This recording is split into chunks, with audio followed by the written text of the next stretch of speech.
All right, and we are back here on the GSMC Sports Podcast. And for the final part of the show, we are going to now talk about the Chicago Bears 2024 season and what they have to do to improve their team. So they went 5-12 on the season. Caleb Williams in his rookie campaign, 20 touchdowns and 6 picks, 3,500 yards passing. It was inconsistent throughout the year. It did get off to a slow start, but then looked like he started to find it. Although you could say, well, he beat up on the Panthers and beat up on the Jaguars, who were two of the worst teams in football. But then after that, after a 3-game winning streak from the end of September to mid October, Bears went on a bye. They come out of the bye and they proceeded to lose how many games in a row here?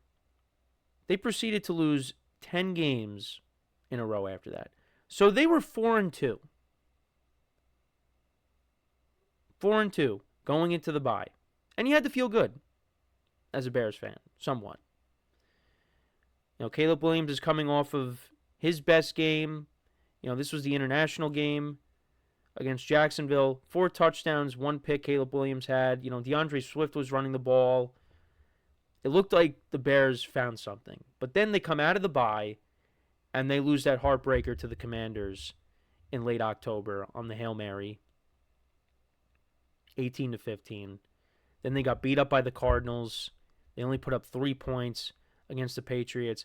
And then they got to the brutal part of their schedule.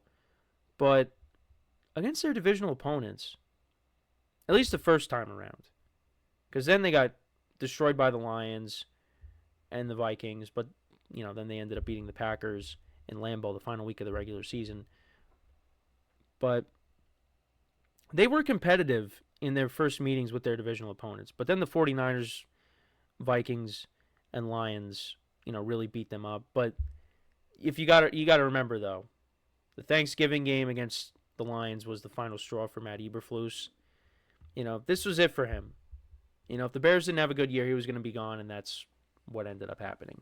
He ended up getting let go after the Thanksgiving debacle at the end with the clock management, where they just wasted so much time, and they could have tied that game.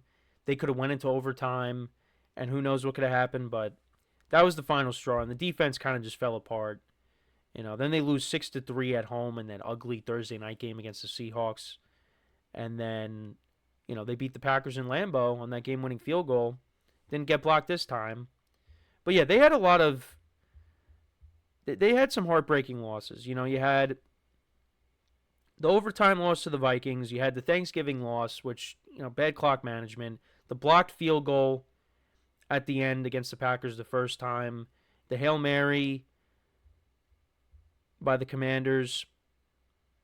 And early on in the season, like their 2 losses to the Texans and the Colts, they were in those games. They could have won those games.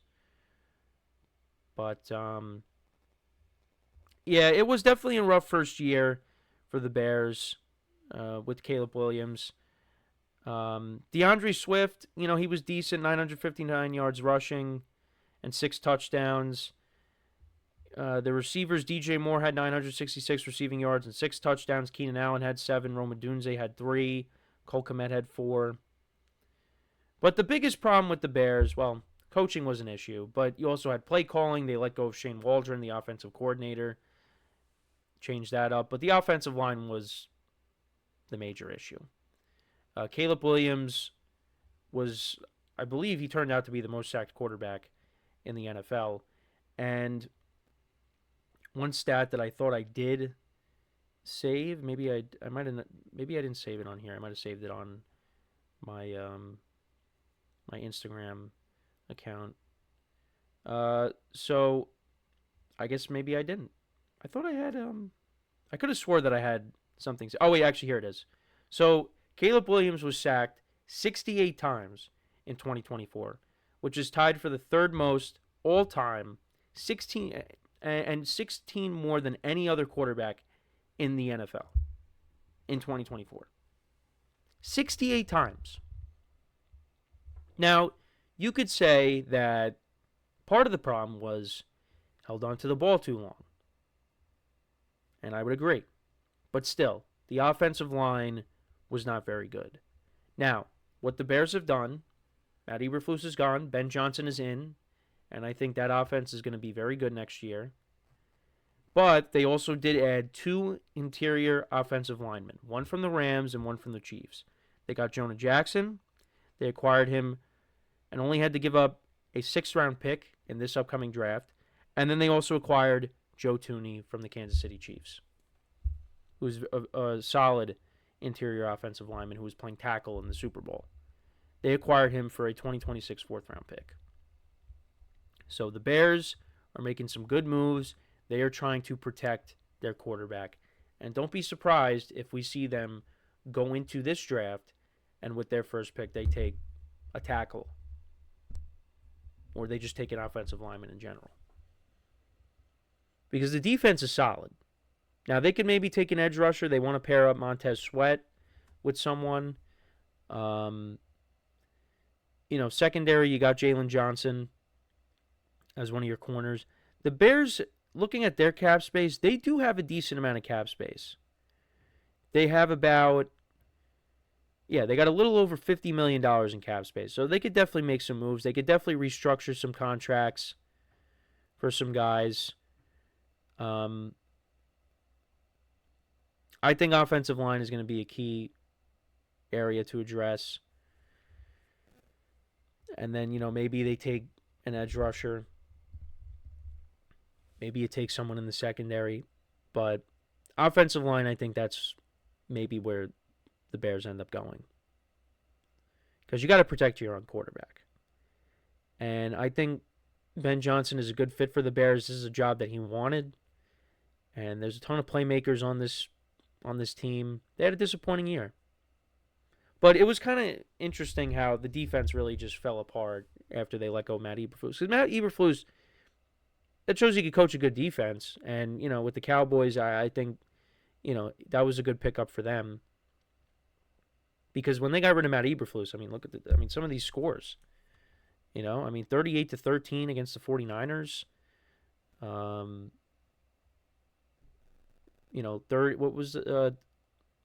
30-12 to the Vikings, 34-17 to the Lions. The final 2 weeks, better showings. The Thursday night game was just ugly. But, look, they go into 2025 saying, hey, we beat the Packers in Lambeau. And maybe that's the start of what's to come. That was the first time that the Bears were ever able to beat the Packers in the Matt LaFleur era. But, this was a team that I expected to be better just because of the talent. But the coaching was definitely a problem, and the offensive line was also a major issue. But I do think Caleb Williams is the guy, and I expect him to put together a very good season in 2025 with Ben Johnson now as his play caller. But it's a very tough division that he plays in. With the Lions, we'll see what the Vikings do at quarterback, but they're still going to be good. The Packers will bounce back. It's the best division in football. I think it's taken the title away from the AFC North. I think the NFC North is the best division in football now. It was shown to us last year.